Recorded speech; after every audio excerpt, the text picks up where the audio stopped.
Hi guys, welcome to another video. In today's video, I'll be sharing with you two of my main or regular recipes. This is a milk bread recipe and banana bread. This is how my milk bread turns out every single time, though I usually let it proof longer so that it's more puffier and softer. Though this time round, I didn't let it sit for long. I was pressed for time as usual. Anyway, guys, let's dive right into it. Here's a list of what we'll need: milk, of course, instant yeast, 1 egg, sugar, salt, and the flour, of course. It's pretty basic. So we'll start by blooming the yeast, and to do that, we're going to take the yeast, add it to the milk, half of the milk or a bit, let's say 200 ml, then a little bit of sugar just to allow the yeast to activate, and a little bit of flour. Give this a good stir, then cover it and set it aside. This is how our bloomed yeast looks after around 5 minutes. It's nice and activated. We're going to start with 6 cups of flour. The remaining 1 cup we'll add at the end as we are adjusting our dough. So just add it in, add in your salt, just a little bit, and I like adding 1 teaspoon to every cup. We're going to have 6 teaspoons for the 6 cups of flour. Give it a good mix before we add in our wet ingredients. We're going to crack in our egg. The egg here is optional. I just like how it binds everything together. And then we're going to start with our bloomed yeast first, then add in another 200 ml. We're going to add in the wet ingredients bit by bit, then give it a good mix.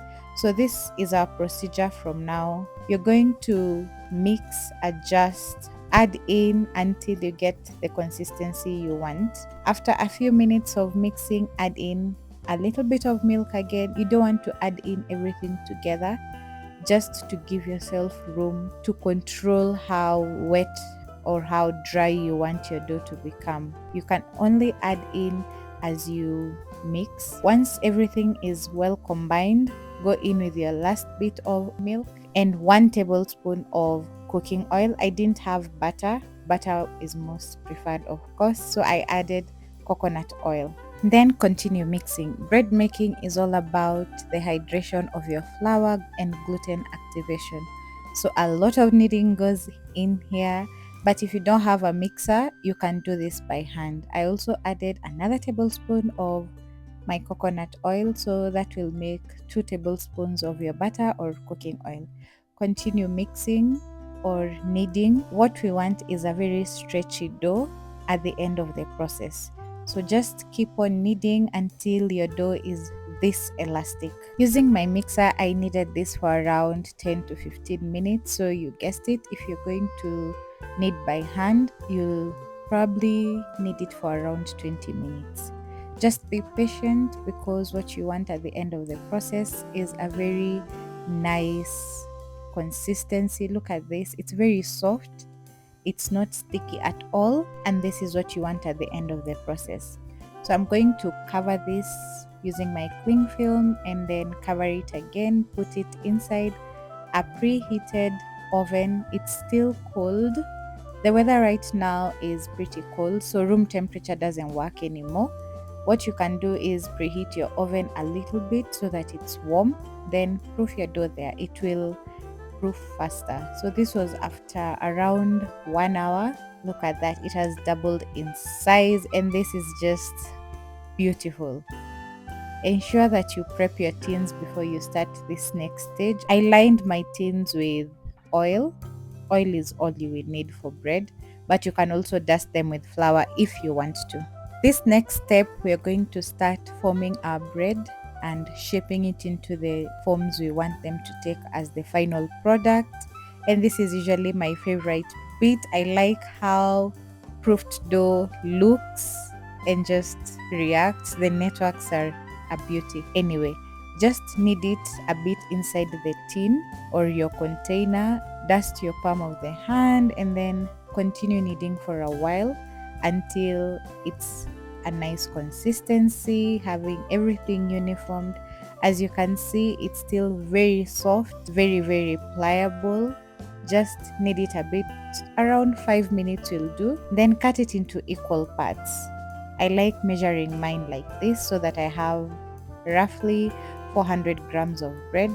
This recipe will give you 4 pieces of 400-gram bread. That's around 1.6 kgs of bread. To start shaping, I like rolling them out flat into a rectangular shape, just like this. A little flour is all you will need. Roll it like so that it's even, then start folding it in. Don't use a lot of flour because it will take time for you to bind the edges. Once you use a little bit of flour just to ensure it's not sticking on the surface that you're working on, you can be able to shape it like so and then close the seams easily as illustrated.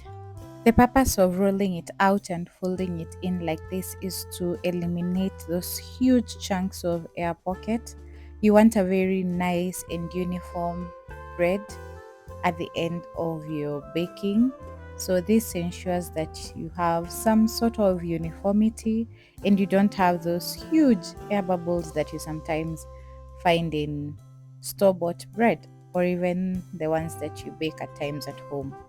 However, if you end up using a lot of flour, just pinch out the edges like this to bring the seams together, then roll it further. It will take you a bit longer to close the seams. It's important to close the seams so that when you place them in your baking tin, they don't form huge creases. So you get a very uniform base. Once done, put it in your lined baking tin and repeat the process until you're done. I must admit, bread making is very addictive and therapeutic as well. I do this once every 2 weeks. At least I have enough. These 4 pieces of bread last me roughly 2 weeks. So this is our final product. You can line yours with sesame seeds, pumpkin seeds, anything you want. And this was experimental lining. I think it's nice to do this once they are proofed after you give them a good egg wash. This is before proofing. Then I put them in my preheated oven. It's not on when I'm putting the breads so that they can proof. This is after around 30 minutes. I could have let them proof further for around 1 hour so that it's beautiful, but this is still okay. When preheating the oven before baking, you need some little moisture. So I preheat my oven with a little bit of water inside, 100 degrees for around 10 minutes. Then the proofed bread go in.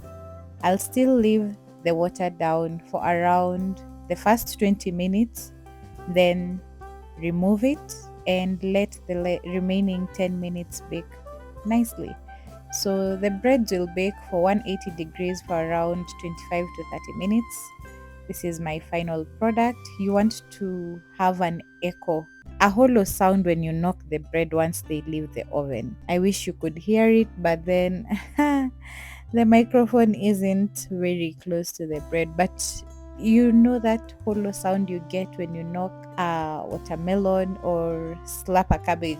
Yes, a very hollow sound is what you want, and that is how you know your bread is ready. So this is my final product for the bread, and it's beautiful. Once it's totally cooled down, it's just perfect. Always remove your bread from the tins immediately they leave the oven because they tend to sweat inside the baking tray. Never leave your bread in the baking tin after baking. Remove them immediately. Once done, cover them in an airtight container, but in my case, I like covering them individually for use using cling film.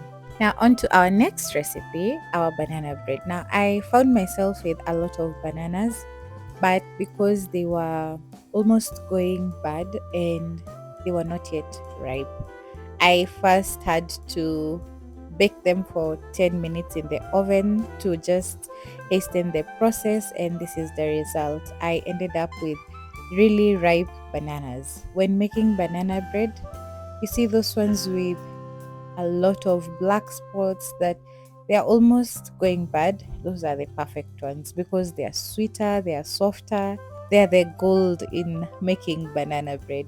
Anyway, you'll need around 4 to 5 medium-sized banana, and in my case, I got lucky and got a twin banana. Anyway, mash everything well. Use half a cup of sugar, but if you're a sweet tooth, you can use 1 cup. Though the bananas are sweet enough, give them a good mix, and then whoops, 2 eggs go in. And like a small accident, but you'll just need 2 eggs. Oh, and of course, I had to make sure no shells were left in here because we don't want to be eating our nice bread and having to also eat the shells. Give everything a good mix before you add in our next ingredient. Once everything is well incorporated, you're going to go in with half a cup of cooking oil. In my case, I use coconut oil in most of my cooking, so this is my preferred cooking oil. You can add in your normal vegetable oil or half a cup of butter. It will still work well. Give it a good mix, then add in half a cup of water as well, and then mix it in nicely. Next, to add in 1 teaspoon of vanilla. I just eyeball, but 1 teaspoon of vanilla is enough. And lastly, our dry ingredients: 2.5 cups of flour, 1 teaspoon of salt, and 2 teaspoons of baking powder. Give this a good mix until everything is well incorporated.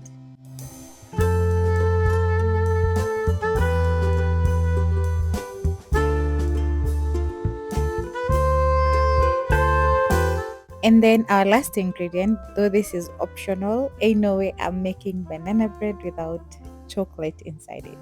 So crush some chocolate and then add in. This is optional. You can totally leave it out of your banana bread. Add it in and then mix it up nicely until it's well distributed. And just like that, our banana bread batter is ready. Very simple, right? So we're going to line our baking trays or tins with a little bit of oil and dust them so that the bread doesn't stick onto it. Lining this is slightly different from the normal bread because this one has a lot of wet ingredients and you don't want your bread sticking rather on the tins. I'll divide this into 2 tins and bake it. I'll bake this low and slow at 150 degrees for around 45 minutes to 1 hour. So let's start by preheating our oven to 150 degrees for around 10 minutes. Once done, we're going to add in our bread and allow them to bake for around 1 hour. Yeah, baking low and slow is very nice. I really didn't record once they were out because we just digged in.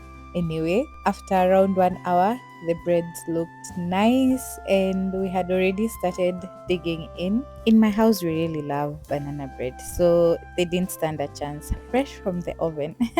But, well, I hope you'll enjoy this video. I hope you'll enjoy making your own banana bread at home and making your own bread at home. It's really, really nutritious and it tastes really different from the store-bought ones because you control the ingredients. You can cut it into the sizes you want.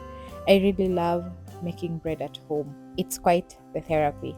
Anyway guys, I hope you enjoyed this video. I hope your bread turns out well. Don't be shy to try out, experiment, leave out things, add in things, and by the end of it all you have this nice, really fluffy and flavorful bread. I'll see you guys in the next one. Stay tuned, leave your comments down below and I'll get to them as soon as possible. Subscribe if you can. See ya!